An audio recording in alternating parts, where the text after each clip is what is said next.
मैं Pankaj sir Harinkol YouTube channel पर आप सभी का स्वागत करता हूं। प्यारे बच्चों, थोड़ा ध्यान से देखिए, ध्यान से कहता है, ध्यान से देखने और सुनने पर सब चीज़ समझ आ जाता है। तो इसलिए आप थोड़ा ध्यान सुनिए। आज मैं समीकरण क्या है बताने जा रहा हूँ। बहुत बच्चा समीकरण वाला हिसाब बना लेता है, लेकिन जब उसको पूछा जाए कि समीकरण क्या है तो वो लगता है कि मतलब लग रहा है क्या बहुत बड़ा चीज़ पूछ दिए। तो इसलिए मैं इस डाउट को क्लियर कर दूंगा कि समीकरण क्या है, व्हाट इज इक्वेशन। तो प्यारे बच्चे, all loving children and all children truth, आप सभी प्यारे बच्चे हैं, सच्चे बच्चे हैं। इसलिए आप लोग चलिए, पहले मैं आप लोग को लिख देता हूँ समीकरण क्या है, तब मैं आपको इस पर चर्चा करके समझा देता हूँ कि एक समीकरण किसको कहते हैं और इसको जो है कि कैसे हम लोग बनाएंगे, इसका भी उदाहरण देंगे। तो चलिए लिखिए, पहले कॉपी कलम निकाल लीजिए, ठीक। तो समीकरण किसे कहते हैं, किसे कहते हैं। देखिए आंसर है, दो अनुपातों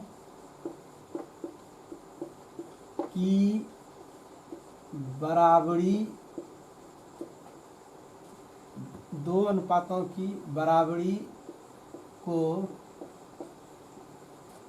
समीकरण कहते हैं,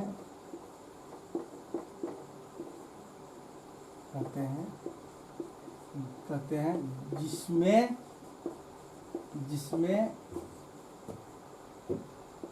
एक चर अवश्य हो।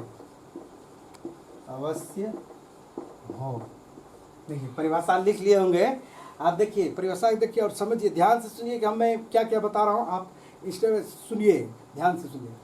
दो अनुपातों की, आप लोग अनुपात तो समझते होंगे, अगर नहीं समझ रहे हैं तो मैं और आगे वीडियो में जो है आप लोग को इसमें इस पर वीडियो बना दूंगा। दो अनुपातों की बराबरी को समीकरण कहते हैं, दो अनुपात की बराबरी को समीकरण कहते हैं, लेकिन शर्त है, क्या है, शर्त क्या है, जिसमें एक चर अवश्य हो, एक चर अवश्य हो। मैं इसके लिए उदाहरण दे देता हूँ ताकि आपका जो है ना क्लियर हो जाए या कि क्या चीज़ कैसे होता है। देखिए दोनों, जैसे उदाहरण के लिए, जैसे देखिए 5/6 बराबर 7/8 लिखते हैं, ठीक है। देखिए मतलब मैं अभी गलत लिख रहा हूँ, ठीक है, लेकिन आप थोड़ा ध्यान दीजिए, इसी में से हम गलत से सही की ओर पहुँच जाएंगे, गलत से सही की ओर। देखिए यहाँ लिखा है दो अनुपातों की बराबरी को, तो दो अनुपात की बराबरी तो कर दिए हैं, दो अनुपात को क्या कर दिए, बराबर कर दिए हैं। कोई दो अनुपात है उसको बराबर कर देना है, ठीक। बराबरी को समीकरण कहते हैं, लेकिन उसके बाद देखिए क्या दिया हुआ, जिसमें एक चर अवश्य हो, कि कहीं भी हो, लेकिन कितना में से दोनों पद पर कहीं भी एक चर अवश्य होना चाहिए। तो इसमें चर है, देखिए तो 5 चर है, नहीं ये सभी क्या है, 5, 6, 7, 8, ये सभी क्या है, अचर है, चर तो नहीं है। तो ये अभी हम समीकरण इसको नहीं कर सकते हैं, इसको समीकरण नहीं कर सकते। एक चर होना चाहिए, क्या होना चाहिए, एक चर होना चाहिए। तो देखिए एक चर कहीं लगा देते हैं, देखिए 5x लिख दिए, यहाँ पे देखिए चर है ना। अब कोई भी LHS में या RHS में कहीं भी चर होना चाहिए, यहाँ परिभाषा जिसमें एक चर अवश्य हो। अब देखिए ये भी 5x/6 यानी 5x/6 फिर बराबर 7/8।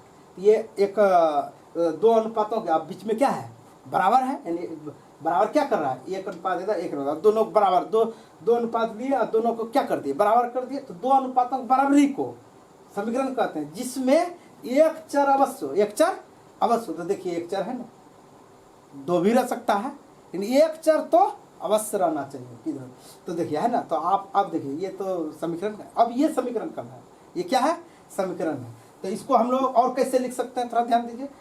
इसको हम क्रॉस मल्टीप्लिकेशन कर सकते हैं। तो चलिए कीजिए, 8 × 5x, तो गुना करते हैं, कितना होता है, 8×5 = 40x बराबर, फिर क्रॉस मल्टीप्लिकेशन इधर से करते हैं, तो कितना होगा 7 चौक की 7 चौक 42। अब देखिए ये समीकरण है समझ। मैं आशा ही नहीं बल्कि पूर्ण विश्वास करता हूँ कि आप लोग इस समीकरण के विषय में पूरी तरह से समझ गए होंगे। अगर नहीं समझेंगे मैं कमेंट कीजिए, मैं फिर इस पर आधारित अगला वीडियो बनाऊंगा।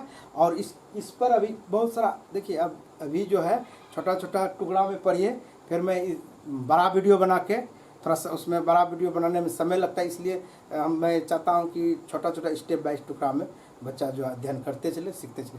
तो all the best, thank you so much.